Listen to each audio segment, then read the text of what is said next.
नाशिक येथे किन्नर समाजामध्ये वर्चस्वाच्या मुद्द्यावरूनच मतभेद उफाळून आल्याची माहिती समोर आली आहे. समाजात आधीच उपेक्षित नजरेने पाहिले जाणाऱ्या किन्नर समुदायातच आता अंतर्गत वाद निर्माण झाल्याचे चित्र दिसत आहे. नुकत्याच घडलेल्या घटनांमध्ये सलमा गुरु यांनी सिन्नर येथील सागर शिंदे उर्फ शुभांगी यांच्या विरोधात भूमिका घेतल्याची चर्चा आहे. या वादातून काही किन्नरांमध्ये मतभेद निर्माण झाल्याचे सांगितले जात आहे. काही ठिकाणी आर्थिक वर्चस्वाचा मुद्दा पुढे येत असल्याने तर काही ठिकाणी धार्मिक भावनांना स्पर्श करून वादाला वेगळे स्वरूप दिले जात असल्याचे बोलले जात आहे. या पार्श्वभूमीवर किन्नर महामंडलेश्वर शुभांगी शिंदे आणि आराध्या बर्वे यांनी पत्रकार परिषद घेऊन आपली भूमिका स्पष्ट केली. समाजामध्ये कोणत्याही प्रकारचा गैरसमज पसरू नये आणि किन्नर समाजाची प्रतिमा मिलन होऊ नये यासाठी हा वाद परस्पर संवादातून मिटवण्याचा प्रयत्न सुरू असल्याचे त्यांनी सांगितले. पत्रकार परिषदेत बोलताना त्यांनी स्पष्ट केले आहे की काही व्यक्तींनी हेतू पुरस्पर चुकीची माहिती पसरवून समाजात मतभेद निर्माण करण्याचा प्रयत्न केला आहे. आर्थिक किंवा धार्मिक वर्चस्वाच्या नावाखाली निर्माण झालेला हा तणाव समाजासाठी घातक ठरू शकतो. त्यामुळे सर्वांनी संयम बाळगून संवादाच्या माध्यमातून तोडगा काढावा असे आवाहन करण्यात आले. किन्नर समाजाच्या एकजुटीने समाजकार्य, धार्मिक कार्य व सामाजिक उपक्रम राबवले आहेत.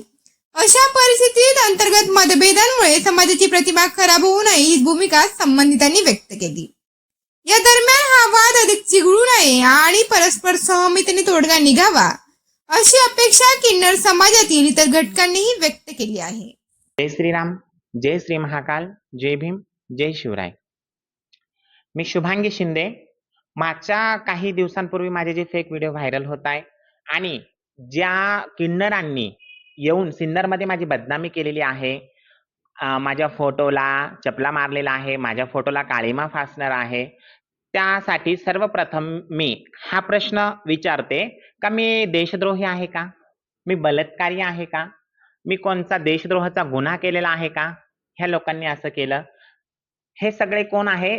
सलीम उर्फ सलमाचे हे काय इशाऱ्यावर नाचणारे आहे हे लोक, बरोबर? ती जसे सांगल तसे हे लोक करतात. आणि यासाठी मी असं पाऊल उचललेलं आहे, ज्यांनी ज्यांनी माझ्या फोटोवर, माझ्या प्रतिमेवरती सिन्नरमध्ये येऊन मला मारण्याचा प्रयत्न केला पण मी त्यांना काही सापडले नाही, त्यांनी माझ्या फोटोवरती तो आक्रोश काढला सलमाच्या सांगण्यावरून, सलीमच्या सांगण्यावरून. जे जे किन्नर होते तिचे पेडेबल, तिच्या इशाऱ्यांवर नाचणारे, तिच्या पैशांवर नाचणारे, त्या सर्वांवरती मी न्यायालयामध्ये मानहानीचा गुन्हा दाखल केलेला आहे. आणि त्यांनी जरी हिंसेचा वापर केला पण मी असं समजते, मी स्वतंत्र भारतामध्ये राहते, जिथं महामानव डॉक्टर बाबासाहेब आंबेडकरांनी इतकं मोठं संविधान लिहिलेलं आहे. त्या संविधानाच्या आणि त्या कायद्याच्या दायऱ्यात राहून मी त्यांना उत्तर देईल. मी त्यांना प्रशासकीय पद्धतीने उत्तर देईल. त्यांनी जरी हिंसाचा मार्ग वापरला तरी मी कायद्याच्या चौकटीत राहून अहिंसा प्रकारे मी त्यांना त्यांच्या प्रश्नाचं उत्तर देईल. ही लढाई माझी सत्यासाठीच आहे आणि आर्थिकसाठी माझी लढाई असते तर मग याच्या अगोदरच मी केलं असतं, बरोबर आहे? ज्या वेळेस मी त्यांच्यावरती गुन्हा दाखल केला, ज्या वेळेस मी सलीमवरती, सलमावरती अगेन्स्ट काही गोष्टी मी आवाज उठवला, तेव्हाच सगळ्यांनी का माझ्यावर बहिष्कार केला? तेव्हाच सगळ्यांनी का माझ्यावरती आवाज उठवला?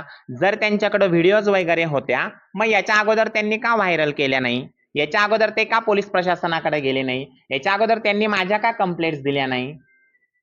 मी याच्यासाठी नाही केलं. मी जोपर्यंत सहन होतो तोपर्यंत सहन केलं. का केलं मग? का सहन केलं म्हणजे ती आमचं सगळ्यांचं हे होती, ती बॉस होती असं ती स्वतः सांगायची आणि भरपूरशे हे किन्नर तिच्याकडे होते ना आजही पण आहे.